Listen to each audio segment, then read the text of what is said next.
to me and two other people, I would like to first introduce myself. My name is Babatunde Alabi. I work at TikTok, and I think the best way to describe my role is kind of the cleaner of the internet. If there's stuff that you don't really want to see on TikTok, things that are like unsafe, that's where my job comes into play and takes it away. Then we have Marianne, if you'd like to introduce yourself. Yes, thank you. So thank you everyone for joining today. It's a great pleasure to talk with all of you guys. So my name is Marianne. I come from France. I'm 24 years old and I work as an intellectual property specialist at TikTok. So my role is basically about the copyrights, the trademarks, counterfeit, security on the platform. So that's about me, and I give speaker to Adeola. Thanks so much, Marianne. Hi, everyone. My name is Adiola. I work as the Outreach and Partnerships Manager for Trust and Safety, focusing on Sub-Saharan Africa. So primarily what I do is working with nonprofits and policy experts to develop our policies, for them to give us feedback to ensure that, the platform is safer for all our users, essentially. And super happy to be here as well. Back to you, Baba. Yes, no problem. So as you can see, you're all in pretty safe hands as we're all kind of involved in cleaning up the internet. And I'd like to start with kind of like Marianne's topic, because you are, like you say, you're 24, you're quite young, you've just entered this industry and this company. And I'd like to kind of like hear your perspective on, like, first of all, like how it was kind of like entering TikTok at like such a young age, like fresh from university. Thank you. Well, as you said, it's my first job. So for me, it was all about building a kind of a confidence in the company. It felt very, very like weird and an honor to join like a big company like TikTok, because I thought, well, it's very famous and the size is huge and it's my first job and it's in the tech industry. So I was confident enough because I worked on it, but I felt like it was a different world. It felt like it was unreal, literally. And what I love right now is that having worked at TikTok for like 7 months now, I feel completely different. And I've realized I'm more grounded to earth, and I've realized how it's a big company, but it was not that unreachable, and that everyone can like kind of, find a way to work in the tech industry or to work in a big company like TikTok.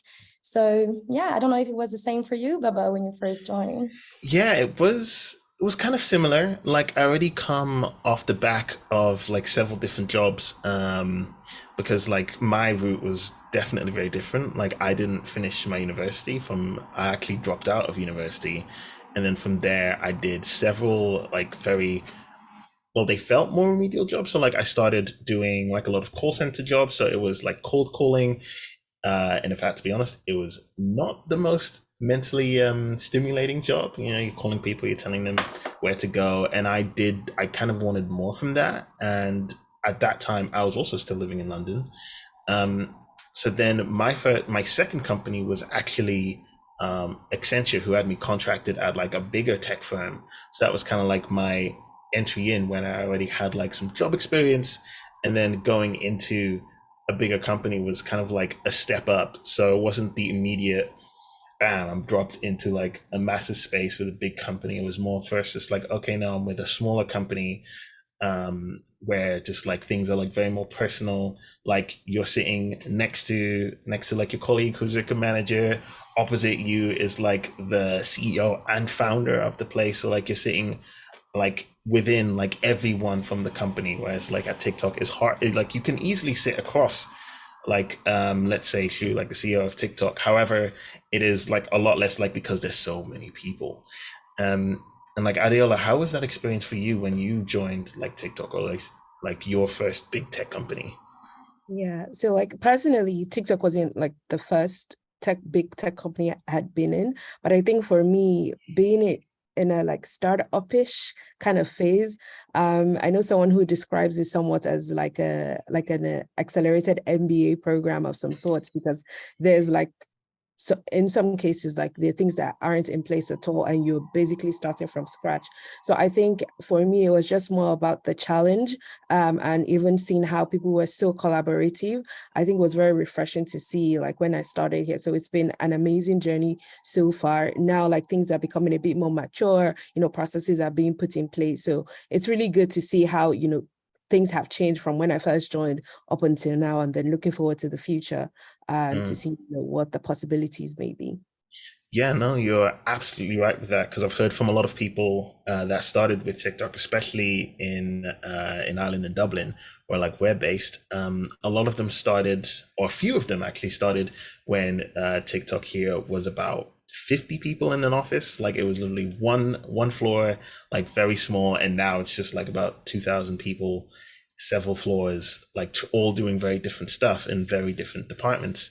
And Marianne, how was that for you when you just started? Like you came here, things were big, and then it also feels like it's kind of like a startup vibe. So you're getting like a bit of a vibe of two, if that's correct.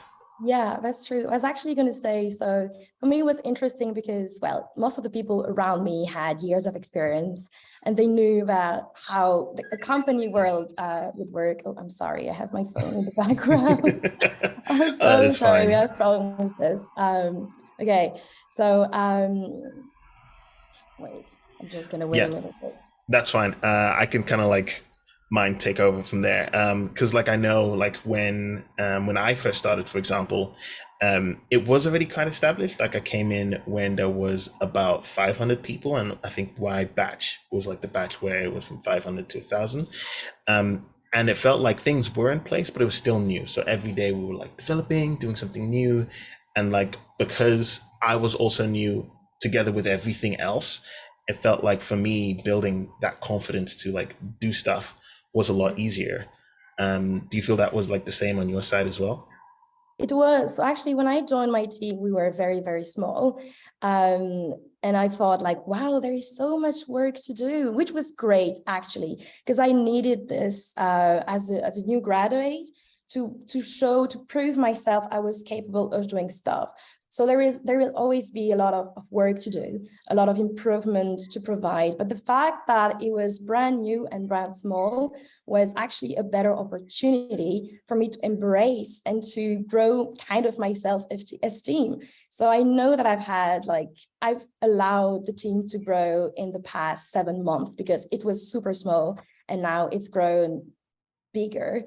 And it's literally been better for, well, how to build my confidence from a graduate to, well, a work-life woman. So Yeah, because yeah, I it mean, yeah, it is worked. quite it's quite daunting, especially like if you're fresh from uni, because like you're obviously just like a student at like I guess all you've known at that point is either just like a little side job, like working at maybe like a clothing store or like in retail, or have done like internships, but not to like be plopped into like a real life scenario where you're in a job and your role essentially has a lot of real life consequences. Like everything you do has an impact and like does like it kind of like grows. So that must have also just been like very kind of like very easy or hard to adapt to kind of like making a name for yourself because obviously you just come into the company, you want to like make a little bit of space for yourself. Is that what you kind of Oh, experienced? 100%. So because I'm younger, sometimes you may think, oh, people would not perceive my work as, well, worthy enough. Or they would think she's too young. She cannot like tell me what to do. She cannot like give me advice or she cannot be worthy enough, which I didn't have the feeling of, but it was something I was kind of not scared, but that was in my mind when I first joined. And also because, well, I come from south of France, Toulouse.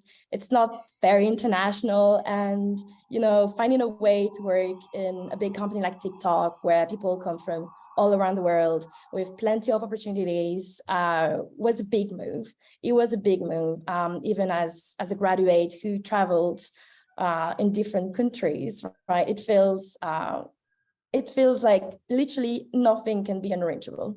You can come from wherever you are, You can think whatever of yourself. If you want the job you're looking for, you can achieve it. So that was for me when I applied at TikTok and I found the job I really wanted, so the job I have now.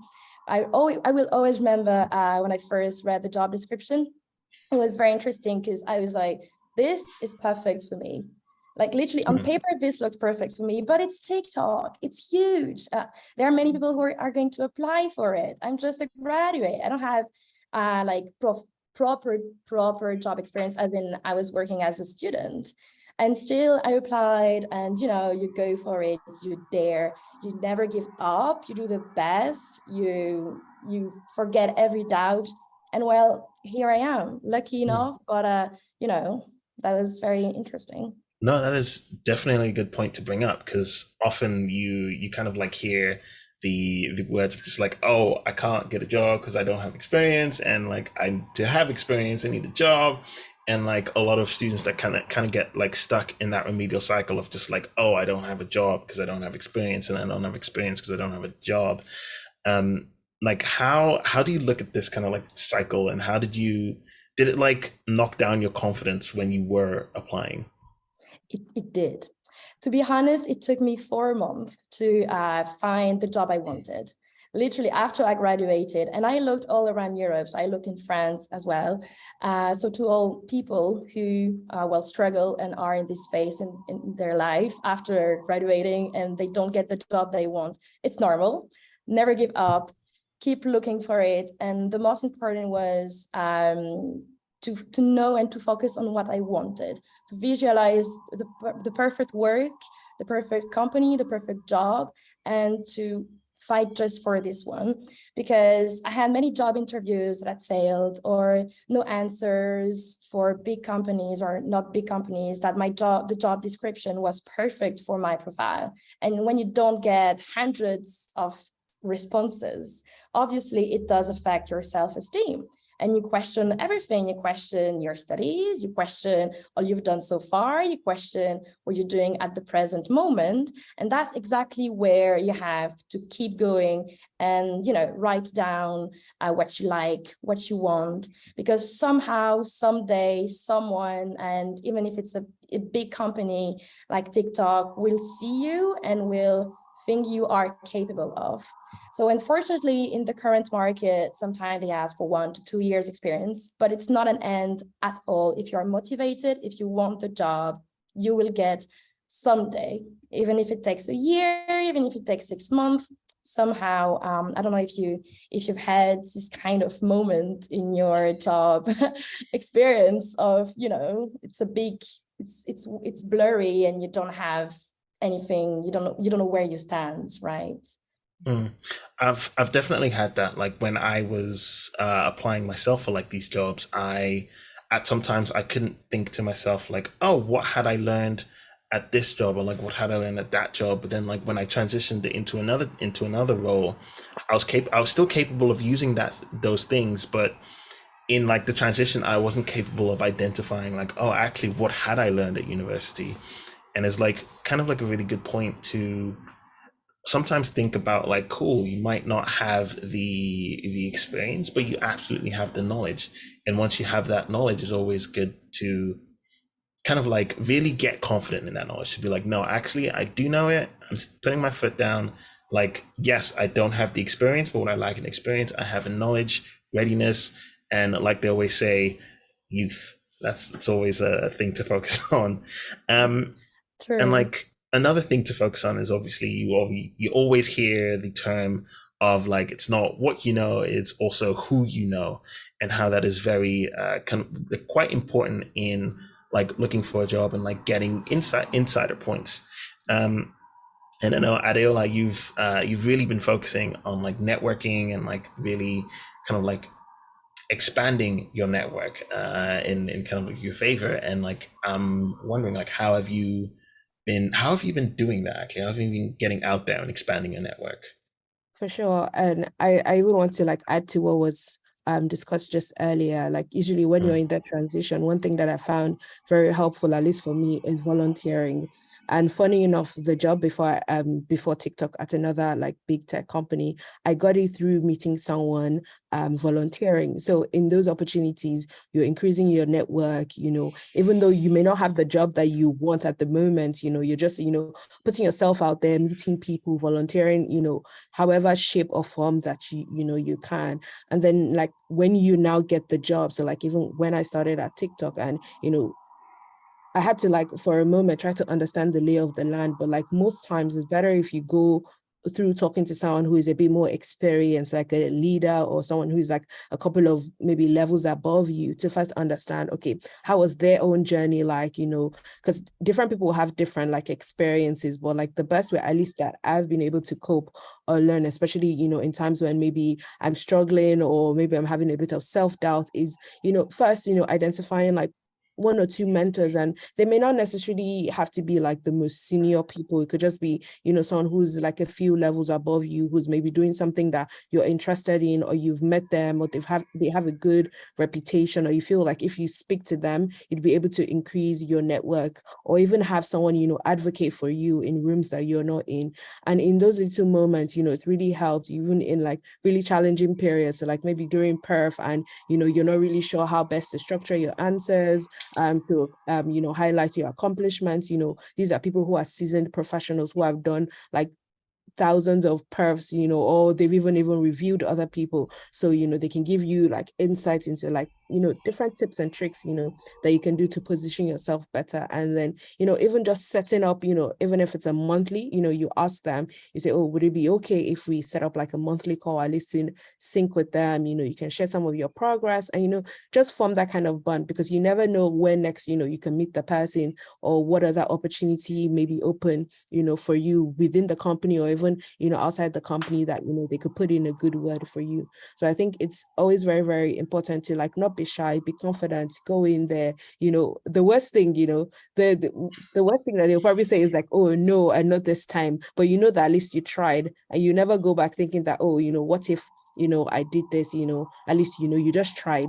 And in those particular instances, I'll say, you know, definitely go for it. If there's someone you admire within your company or even externally outside your company, you know, send them a nice, you know, message. One of the people actually, and I'll round up really quickly, one of my first mentors I ever met, or she's kind of like my family friend. I call her like a big sister now. It was through LinkedIn. I never met her. I just thought that she had won an award. And I was just so like amazed by her accomplishments at such a young age. And I sent her a message on LinkedIn. And today, like I could call her in the middle of the night and she'll pick up my call. That's how close we are. So, you know, never be shy. You know, if there's someone out there on LinkedIn within your company, you know, set up, you know, 15 minutes, you know, a coffee chat, or like send them a message. I'm sure they'll be pleased to like, you know, share anything they can at the moment. No, those are some like fantastic insights, because like that's normally when I go around kind of like networking, that's exactly how I do it. Like I find someone who I kind of like really admire. I'm looking like, okay, their work looks really good to me. I really like what they've been doing. And I'll just shoot them a shot on LinkedIn and be like, hey, love your work. It's been fantastic. And then sometimes from there it can go places, sometimes from other places it can go places when you meet them in real life. But what I found often, like when networking in the tech space, at least a couple of years back, is that the space is very kind of like dominated by a lot of like white people, and like how that can sometimes like deter a bit of confidence, because sometimes you find yourself in a room, and you're the only black person there that knows about tech, and it's sometimes frustrating, but also kind of like empowering, because you're just like, cool, you know that you're making waves. If to use that word. But how do you find it kind of like being kind of like networking as a black employee in just like this corporate environment? Yeah, I think personally, I don't like to overthink it. I feel like once, you know, if I'm in the room, I'm there for a reason. So I take that with that mindset that, you know, there's nothing that's different from me and the other person who's in the room. There might be some biases that, you know, I may have to overcome. You know, I may need to bring my A game maybe 10 times more than the other person, but that keeps me on my toes. But I think a good thing with that is like networking and even finding you know, similar groups. So even if it's in like the ERGs, for example, the Black ERG at TikTok, you know, I've grown friendships there that even when maybe I'm stressed with work or I need some kind of insight into how to go about things. I can reach out to people there and just, have that kind of safe space to be like, hey guys, this is what I'm going through. Does anyone have any tips? Can anyone help me? So, really leaning into those circles really help. But I think, for sure, going out there and believing in yourself and having that safe space, or I'd say even community that, people are cheering you on, is really helpful in knowing that you're not alone.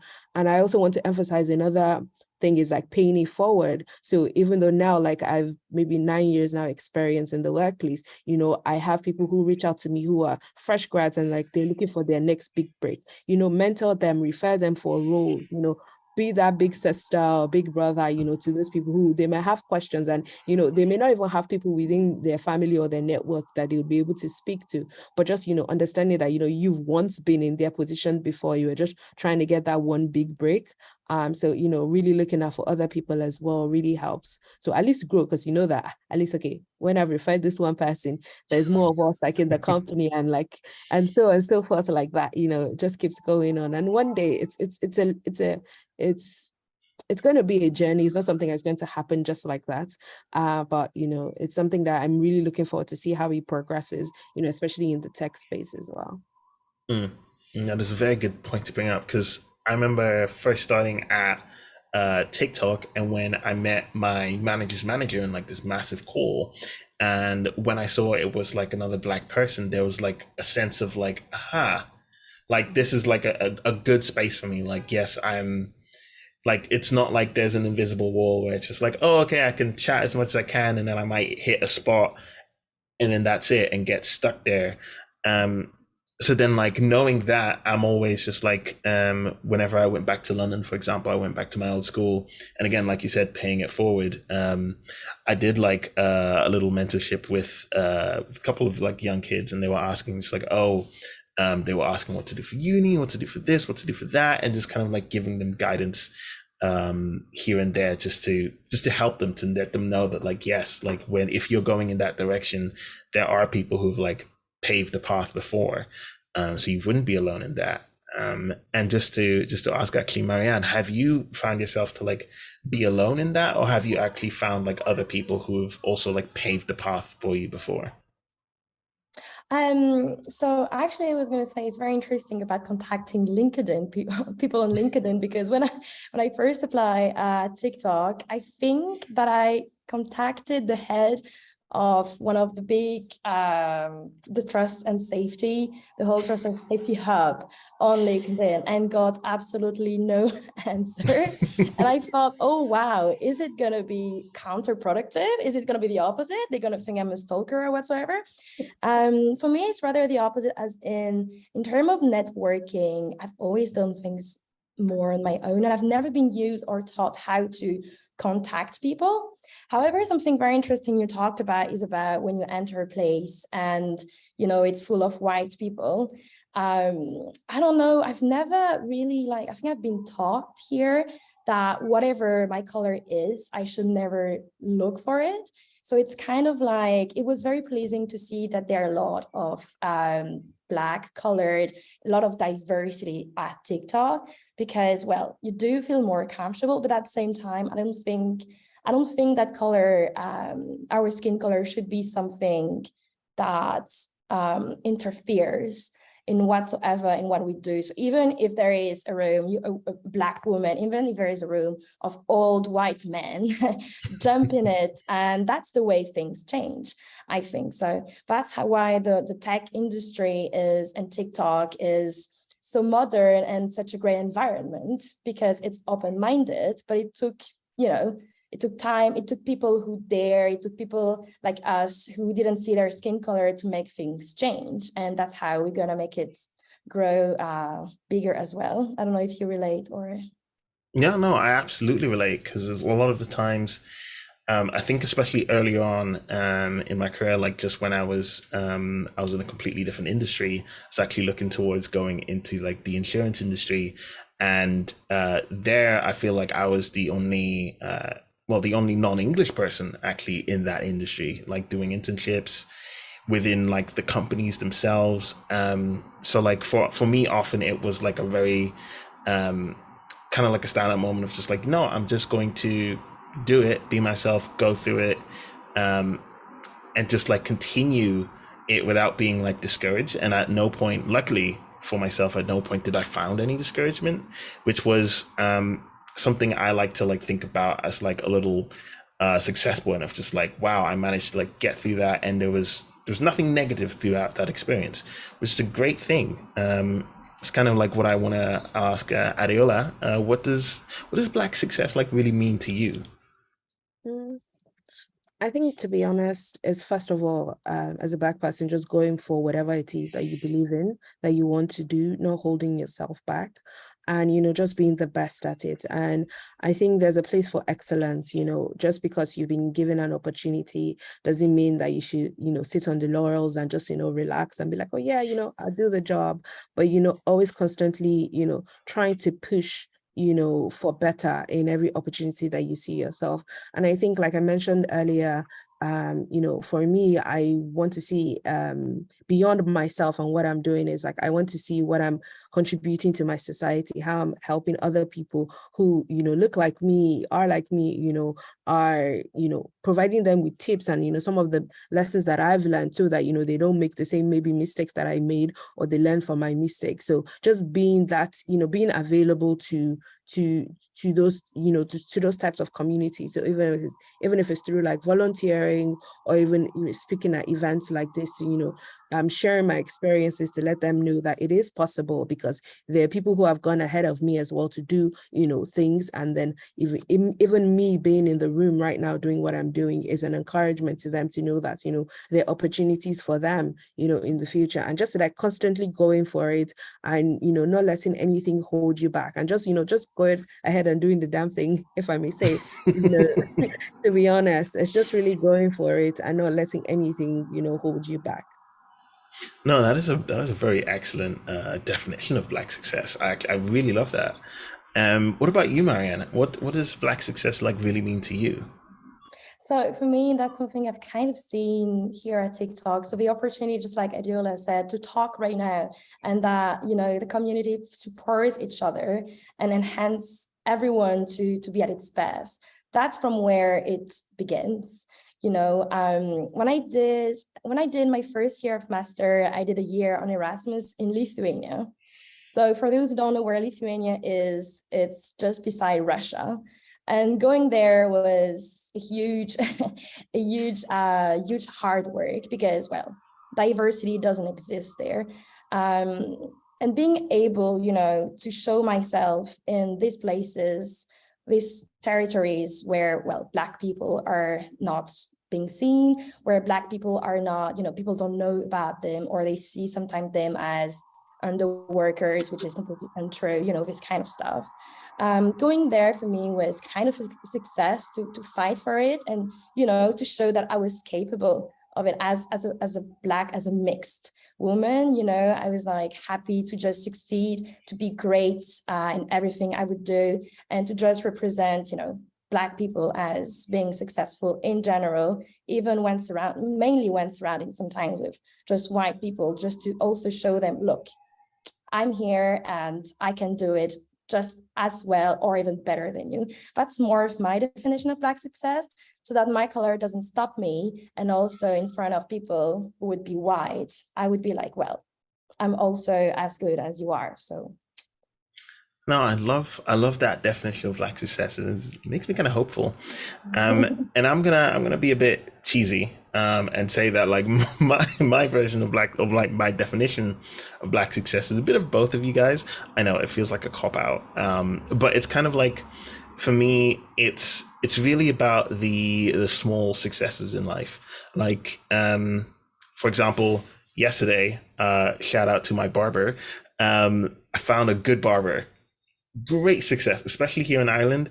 It's just very hard finding a good barber. So in my definition, that's a success. Like when I go to a store and I see like plantain chips that are like actually good. Oh, great success.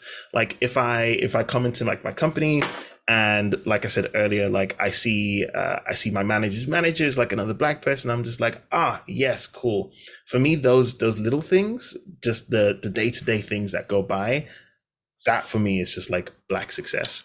um And on that note, I'm going to wrap up our panel discussion. Thank you, everyone, so much for listening. I will now hand it over to Neil, who has a lovely bit to talk about TikTok for you. So, Neil, if you'd like to take it away. Thanks, Baba. And what a great panel that was. It was just awesome to hear all those personal stories. But hey, everyone, I am going to very quickly share my screen, famous last words, and hope for the best. Hopefully someone will correct me if nothing is showing. Hopefully we're all good. But look, hi, lovely to have this time to talk to you today. Neil, I was just gonna pop in. We might have a reset because I know part of the screen is not showing up. I'm not sure if that's for the rest of the panelists as well, or just for me. Yeah, the same for me. Yeah, same here. Do you want No, to? it's good now. It's Yeah. good now. Or do you want to reset it and then it might look crisp? Yeah. Cool. Let's go from the top. Hey, look, there's always bound to be some tech issues, right? Even when we practice it. Let's go again. Do this, and then I'm going to do this. And is that any better? I think you might just want to give it some time. Yeah. It didn't go when it's in the last time. Okay. So hopefully you might be able to see my mugshot on that screen at some point soon. Give me a thumbs up, Baba, if you do see it. I can partially see your your mugshot. It's a really lovely mugshot. Oh, there we go. Yeah, that's a lot better. Perfect. Yeah. All right. Okay. I think I figured it out. I'll start again. Hi, everyone. I'm a talent partner here at TikTok, and I work within the monetization arm, which is known as Global Business Solutions. So more on them to come later. But a little bit on me. I've been in recruitment for around 15 years now, which is scary to say out loud. And predominantly, I've worked on marketing and in the creative industry in that time. So part of my history has included I started my own recruitment agency. I did that for 6 years. I eventually sold my shares to my business partner and I joined the TikTok rocket ship. So I've been helping since I've been here for the last 2.5 years to scale their UK sales and client solutions teams, as well as our business marketing teams across Europe and Israel as well. The reason why I wanted to jump on board was the challenge. The excitement I get from building teams from scratch. And I just love that cut and thrust of building. That was the thing that drew me over here.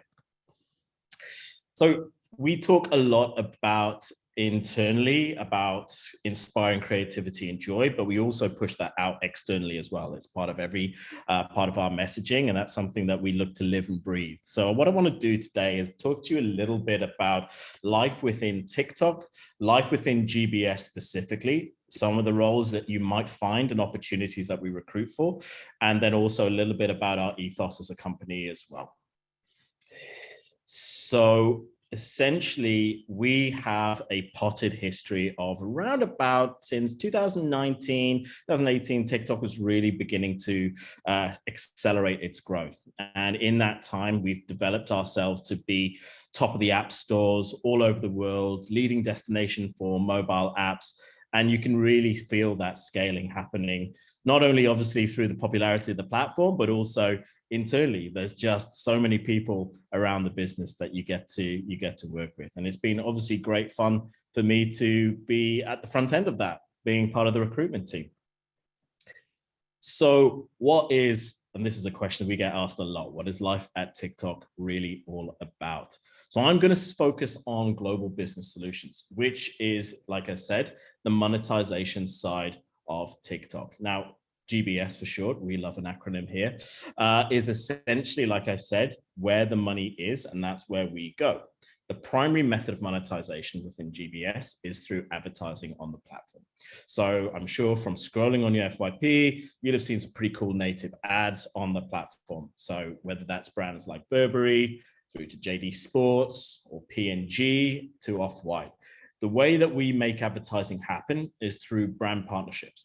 So either directly selling our ad solutions to clients through directly or through media agency partners as well.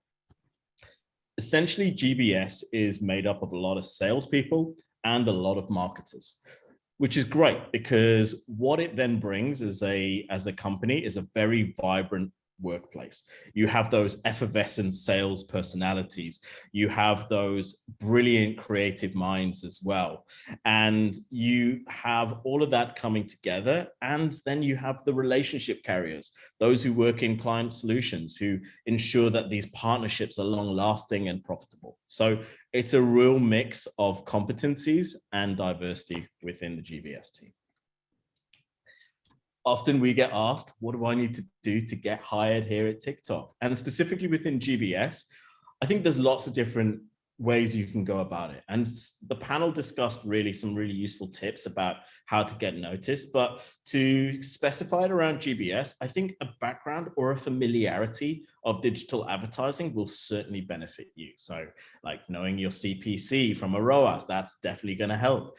That's not to say that we only take on board experienced hires. I don't want everyone to think, oh, well, I don't have that experience. How do I get on board? Well, in fact, recently we hired up to 15 new sales and client solution managers who had no digital advertising background. So we purposely went to the candidate market to seek out the type of candidates who we could then develop and grow within the business.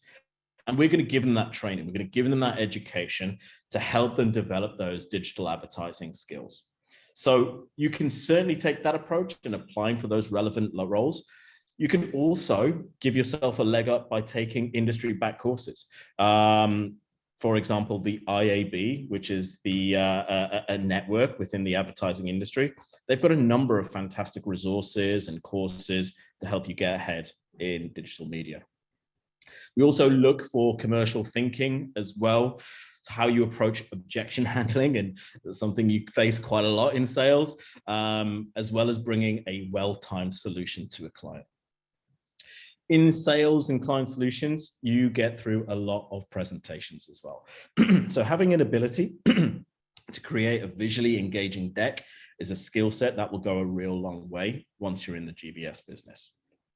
And also taking all of the above and being backed by data and your pitch grounded in data is something that will help you unlock those sales opportunities or continue to sustain a really profitable relationship with a client. So look, I'm going to my life be like a day. And who better to describe life at TikTok GBS than some of our client solutions team themselves. So hopefully this runs smoothly. In the life at the client solution team at TikTok.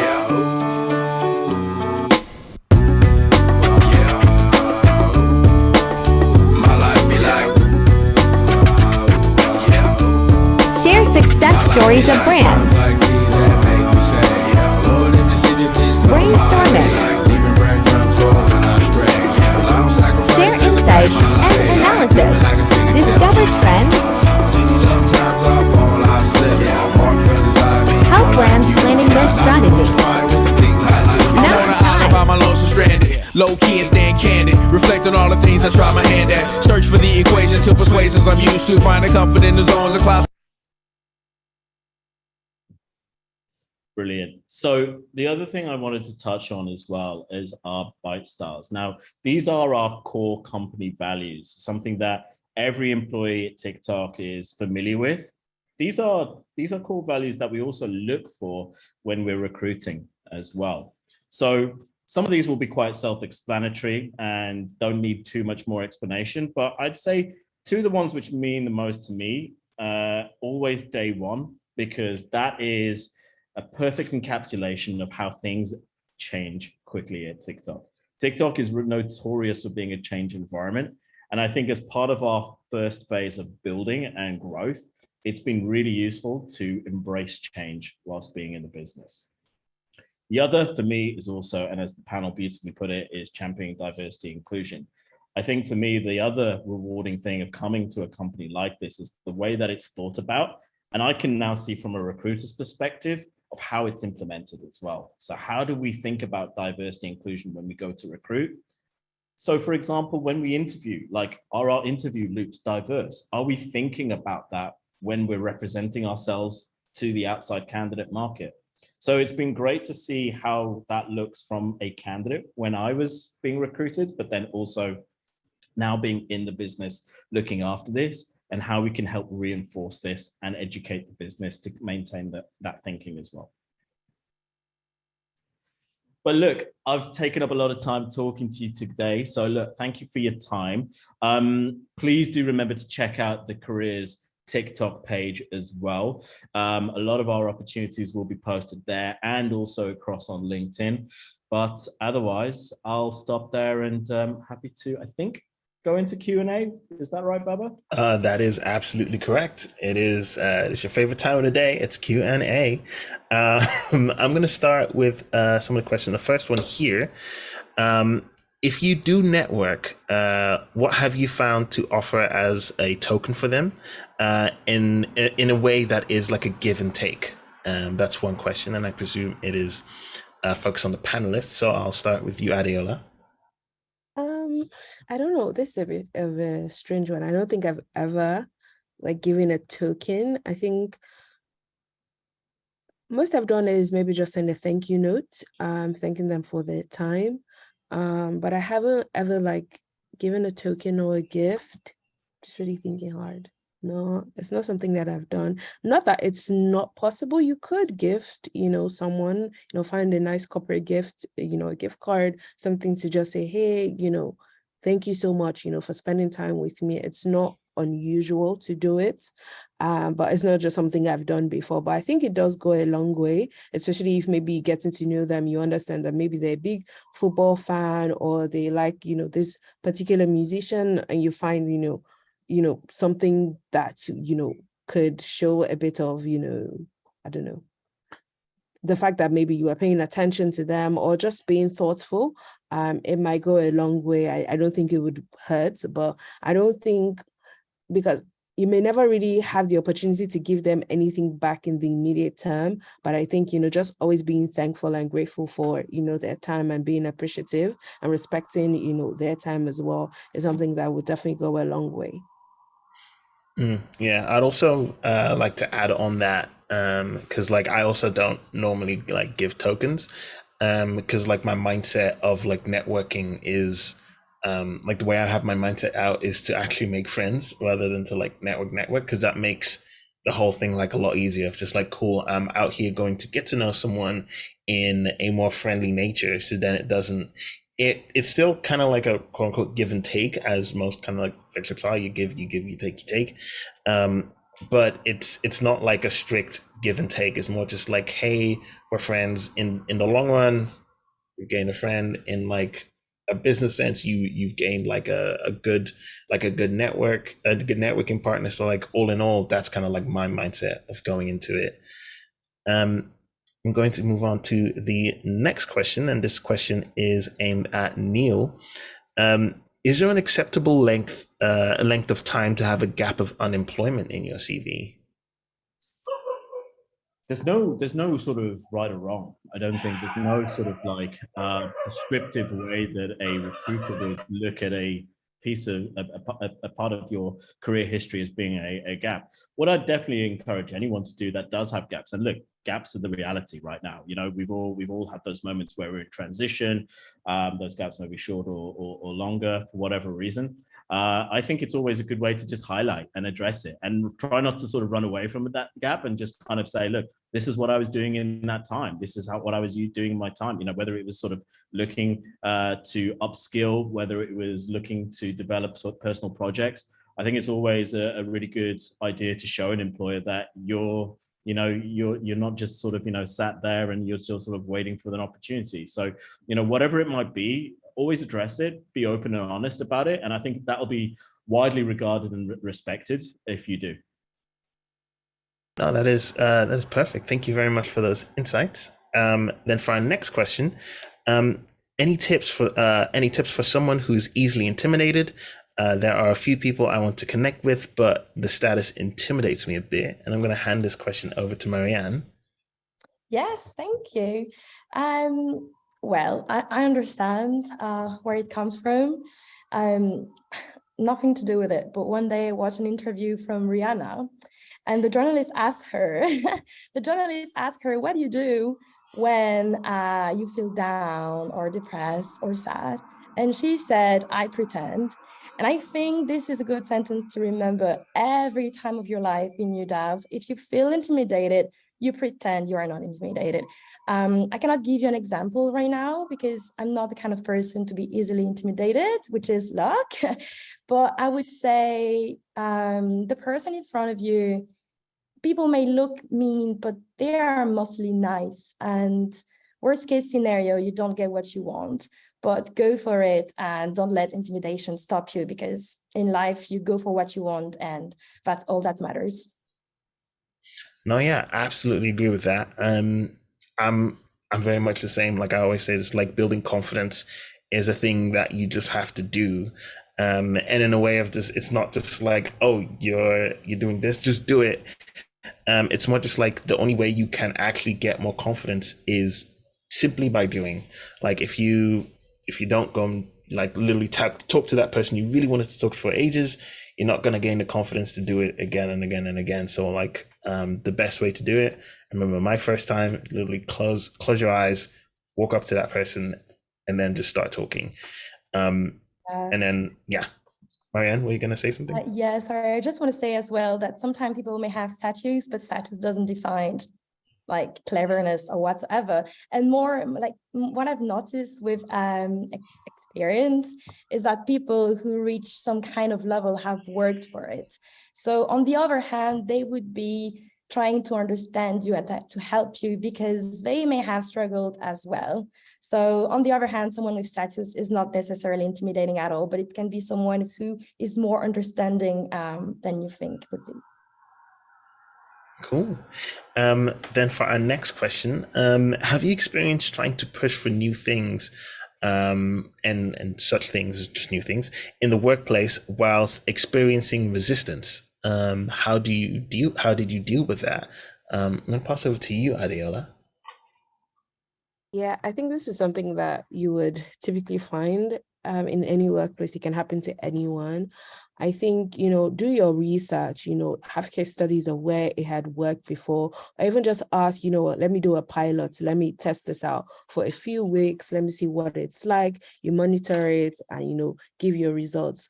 I think it's a huge part of whatever it is that you find yourself doing in the workplace, because there will be new challenges, there will be new projects, there will always be opportunities where you'd have to convince people or even, convince other people to maybe get on a project you're working on or just get buy-in at any stage of your career. So it's something that you should, embrace and take it on as a challenge. It may not always work, but that at least you tried. But I think, definitely, asking for some time, doing a pilot of some kind, of just like, just analyzing it and going back to say, hey, this is what I've done. Is there anything that you think I could do better? I even try to understand, what are their challenges or what are their reservations, with, whatever it is that you're trying to bring up, and understand that and try to like tackle that and say, okay, this is example 1, 2, 3 of why I think, this would be a good idea for us to do. And, just, not letting that knock your confidence. If, in the immediate time, it may not go that way, or, you've been asked to like, work on something else, don't let that be an opportunity for you to think that, oh, next time I'm not going to raise my hand up for a new opportunity. Just always keep going. It's not always like 100% that it would go your way, but, when you're given the chance to, try the best that you can, explore all the other resources, try to meet friends to say, okay, hey, this is what I'm going through. This is like some of the blockers that I'm facing, and they could give you, some fresh perspective to go about it. And then, you never know, you could get your next break from, That is indeed a good point. Like, you never know. That's kind of like always the thing I use to just like drive myself of just like, cool, I'm gonna shoot my shot because you never know. Yeah. It could be something fantastical. Then the next question, this one's for you, Neil. And this person is asking, I did user experience mapping and onboarding for virtual events, as well as monetization, like artist services, for 3 years, but it wasn't profitable. I am now in public health communications, doing knowledge management, and often getting asked what I will do with my experience. So I guess the question here is like, what do you think that experience can bring? Question. No, I would start maybe a bit further back and kind of go with, what your feelings or desires are and where you want to end up, right? Because I think there's one thing in sort of being able to sort of leverage the skill set that you've built up. Yes, that's half the puzzle, right? But I think you also have to let your gut guide you as well, or what your plans are for the future. Super interesting areas that you're working in right now, right? Can't profess to be an expert in them, but if I was to sort of look at candidates who sometimes come to us with not necessarily the digital advertising background, but they know that actually their skill set involves relationship building.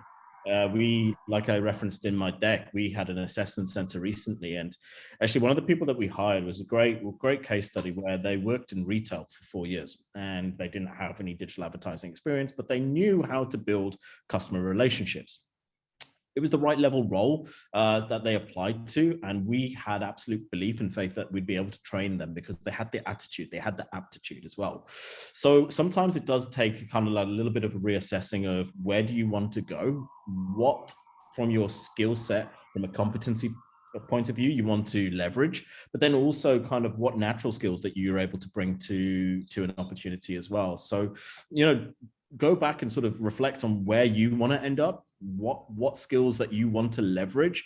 And if you can marry the two, then let that be the guide that kind of takes you towards an opportunity. So hopefully that kind of helps answer the question. It helped for me. That was an amazing insight, actually. Thank you very much, Neil. I'm going to go on to the next question. Have any of you struggled with the pressure of living up to Black stereotypes in the workplace? I'm going to give the option to any of the panelists. Well, actually, if I can jump on it, I've actually lived it. Not at TikTok, but during my student jobs, cliche. I don't know what kind of cliche it could be, that you're slow or you want to bring food and they're like, oh, would you bring me something exotic, blah, blah, blah. So it may happen. Yeah, it was bad. It may happen. The best way to also make sure it does not happen is to choose a company like TikTok that is so diverse and so open-minded that, well, people would not talk to you about some kind of cliche, because everyone is coming literally from everywhere in the world. So there is not like one main culture vibe that should be perceived. So it may happen to me, and well, what can you do? Unfortunately, that's actually a good fight. It's gonna happen all the time, and that's a good way to teach people as well that it should not happen in the workplace and to tell them directly. Very good. And Adeola, have you experienced or have you struggled actually with the pressure of living up to like Black stereotypes? Actually, to be honest, not really, because I've just done my first year working more like on the international scene, because for the past 8 years, I've been working primarily in Nigeria, which is like everyone's like Black and African.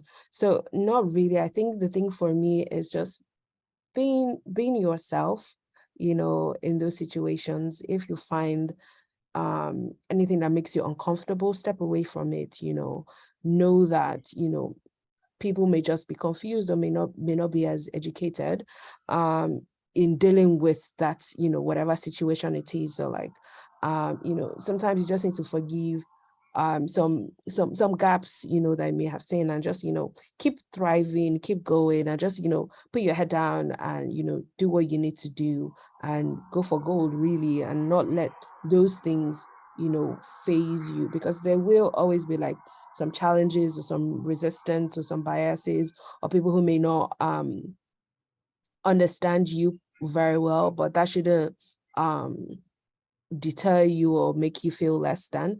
And just, focus on the things that encourage you and the things that build you up and the communities that build you up, and focus on that.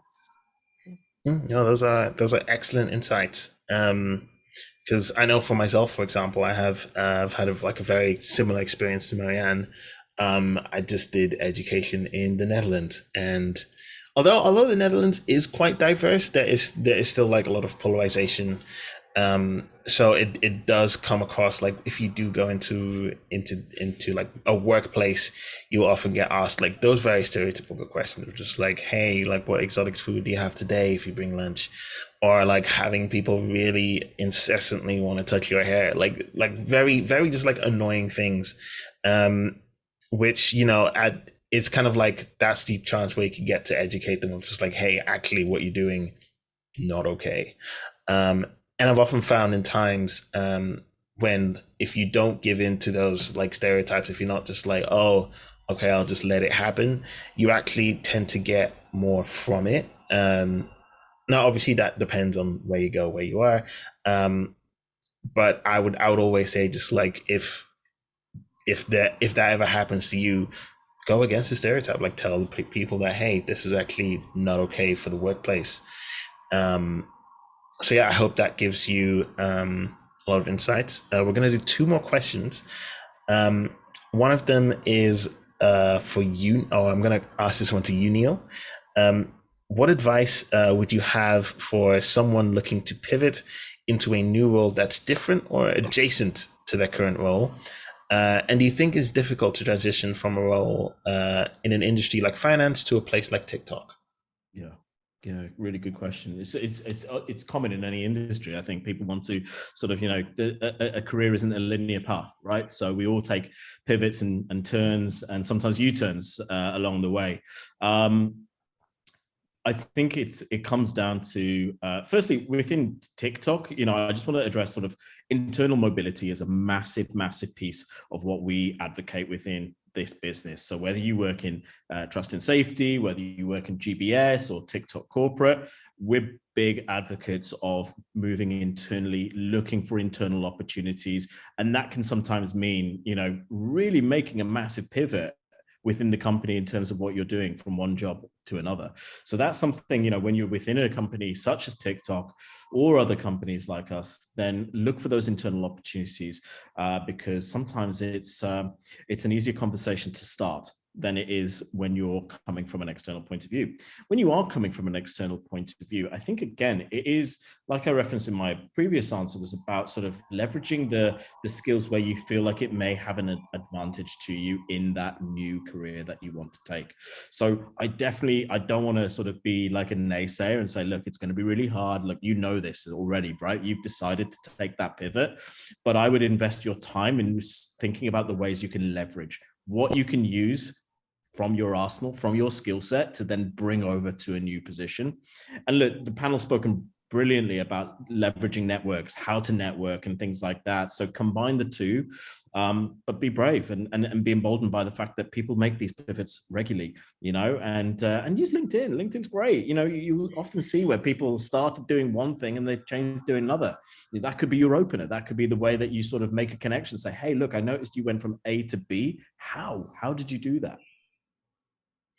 No, those are some fantastic insights because as myself, I've also completely changed the industry before looking in the insurance industry and now in the industry of cleaning up the internet. So that's very different, but still very possible. And I'd like to do one more question, which has been asked here. Do you have internal mentoring opportunities for those who may be joining the company from an early careers perspective? And I think I'm going to take this one. And yes, we do. So internally, we do have a buddy program. So like you're kind of like paired with like a member of your cohort, like someone that is in like your same team or like in your same department, and they will just like help you get used to TikTok, get used to the environment. Now as well, since the office opened, and they'll really just like give you help, support, and guidance throughout your journey. So like that's at least one person you can rely on throughout your entire journey with just like in TikTok. So that's also perfect. And like we also just finished, or earlier this year, we started doing a mentorship with the BYP, where people could partner up with people from inside of TikTok, just to have like an insight for them to help for them to help the mentees, just like with the insight. So we do have a lot of programs within like internally and also partnering externally in terms of mentorship. And I hope that answers your question. But sadly, we're out of time. In fact, we're even over time. So I'd like to thank our panelists and Neil. Thank you very much for coming, sharing your insights, sharing your opinions. Thank you so much. And I'd like to hand back over to Vanessa.